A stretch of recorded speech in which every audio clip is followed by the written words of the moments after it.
Hi guys, welcome back to the channel. Today I thought I'd do something a little bit different and have a little fun video based on a question I saw on another channel recently.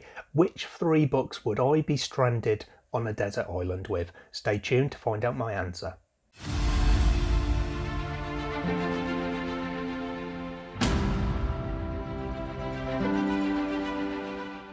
So this is a variation on a question that I've seen plenty of times anyway, but recently I answered this for a competition on the channel Tory Talks. I'll link her channel down in the description box below. Go and check her out, she puts out some great content. But the question that she asked me was, if I was stranded on a desert island, which 3 books would I take with me? And of course this is a hypothetical question because if you are stranded on a desert island, you don't generally tend to specifically take things with you because it tends to be something unforeseen. That's why you're stranded there rather than you've gone there on holiday, for instance. But this is hypothetical, so I'm going to be looking at this in the spirit of the question, which is, if I was stranded on a desert island and I had a choice of 3 books that I could have with me, what would they be? The answer cannot, of course, be my Kindle because it's got so many books on there, because if I was stranded on a desert island, there'd be no power for the Kindle, so I'm not going to even contemplate that kind of cheat answer. What I will do for this video is go through some of the options and my thinking for it, because I do sometimes have a habit of overthinking things, and that is definitely what I did when I was trying to answer this question when it was originally asked of me. I'm going to do this bit slightly out of order in comparison to my normal videos, but let me know in the comments down below before you watch the video, what do you think I'm going to answer? What are going to be my top 3 books that I would like to be stranded on a desert island with? Whether you've got just 1, 2, or 3 guesses that you think are going to be on my list. Also, of course, let me know what you would choose as your 3 books if you were asked this question as well. While you're down there, give this video a preemptive thumbs up if you like my face and the few words that I've spoken so far. Subscribe if you want to see more of my face in future videos with different words coming out of my mouth. You can also, of course, find all of my social media and support the channel links below this video, where you can connect with me on all the different platforms, including my book club Discord and my Patreon. With that said though, let's get into my reasoning. What 3 books am I going to choose to be stranded with? So I said I have a habit of overthinking things sometimes, and with this one it was no different. There were various criteria that I thought of. Did I want to go for just my favourite books? Did I want to go with books that I've not read, because I'm not really a rereader? Or, keeping in mind this is a hypothetical situation, so maybe my rereading kind of block isn't an issue. Do I want to choose a series that I can read over and over, or 3 completely separate books, be they standalones or just individual books from a series? So I've got lots to think of as I try to put forward an answer. So first of all, in terms of the standalones, I don't tend to read too many of them. There are various books that are book 1 in a series, for instance, that can pretty much be read as a standalone, or would definitely be absolutely fine for you not to continue reading, because you won't really miss any of the story or have too many unanswered questions. So amongst those, for instance, we've got The Coward by Stephen Aryan, Dragon Mage there by M.L. Spencer, 2 books that are book 1 in a series but definitely could be treated as standalones. So they are definite options for me. Of course, I've then got my favourite books of all time, and this is where I do have a bit of an issue in answering for this question, because I'm going to answer it strictly in the spirit of the question.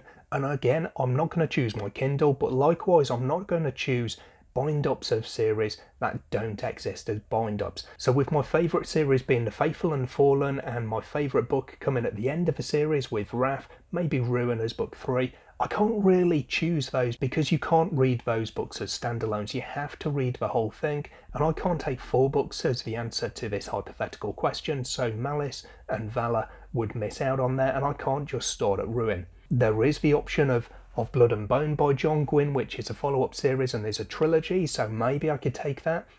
But I really would want to read those after reading The Faithful and the Fallen, so again, that's not a viable option because it would feel to me like I'm coming into it halfway through a story. Other favourite series that I've got, The Shadows of the Apt, well, that's a 10-book series, and even if you just take the first arc, you're still talking 4 books in that series, so again, that one by Adrian Tchaikovsky has to be out of the running. The Mistborn trilogy by Brandon Sanderson, this is definitely in with a shout because it's a really good series that I enjoyed. I love the magic system and the world building in here. They're quite chunky as well, so it definitely would give me a bit to get my teeth into if I wanted to reread this series. And I could take this trilogy and have the 3 books in here as my 3 books for the answer. Or I could go for bind-ups of series that do exist, like The Deed of Paxenarium by Elizabeth Moon, which gives me 1200 pages, but this is 1 book, so could conceivably be one of my answers. I could reread this series and have room for another 2 books on my list, so again, this one is definitely in the running. A great series that's a completed trilogy that I could definitely include is Threadlight by Zach Argyle, but those books are quite short. There's only a few hundred pages in each of these books, so it wouldn't really keep me going for too long. Whereas Mistborn as a trilogy is going to give me plenty of pages to go through, Threadlight I could get through in a very short period of time, so it wouldn't keep me going for nearly as long as some of the other options on the list. One of the other things I was thinking about for this is definitely the rereadability, which does mean that I would exclude some of the other viable options. The Black Coast by Mike Brooks was a really enjoyable book, and the next 2 books in the series are equally as chunky, so this one would give me a good number of pages to get going through, but I haven't read The Splinter King and I haven't read The Godbreaker yet, and I don't know what they're going to be like, so I could find out that I read these and I don't enjoy them as much as The Black Coast, so I can't really include this trilogy as my answer because it might not be an enjoyable time for me. There are plenty of other books that I've got on my shelves that I haven't read yet. I could take a bunch of book 1s and hope that I enjoy them, but what if I don't, or what if I do and I can't then carry on and finish the series because I've only got the first book of each of them? So many options on my bookshelves, but almost all of them have a pretty convincing argument not to be taken rather than the argument that I need, which is an argument to include them. So I'm probably looking for either 3 standalones or a duology in a standalone that I've read and I really enjoy and I wouldn't mind rereading again, potentially several times over, or I'm looking for a trilogy that has the same hallmarks. So whichever option I choose in whichever combination, it's got to be something a bit chunky. It's got to have a good number of pages to keep me going for as long as possible. Now the answer that I chose is still the answer that I stand by after thinking about it for a lot longer and going through all of the books on my shelves in a bit more detail. I've decided to go for a trilogy.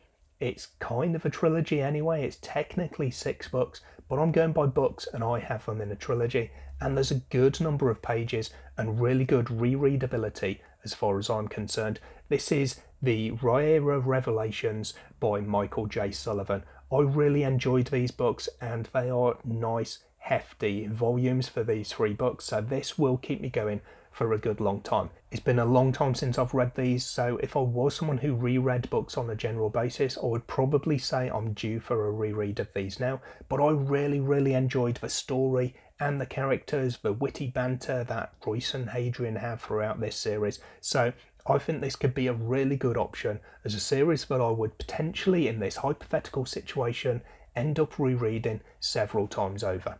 So that's my answer anyway, as just a bit of fun. What 3 books would I choose to have with me if I was stranded on a desert island? If you put in a guess in the comments before watching this video, did you get anywhere close to my answer? I'm willing to bet that I surprised quite a few people with the choice I picked. That's everything for today though. I hope you enjoyed this little deviation from the norm. I'll hopefully see you in the next video sometime soon, but until then, as always, take care of yourselves, read some good books.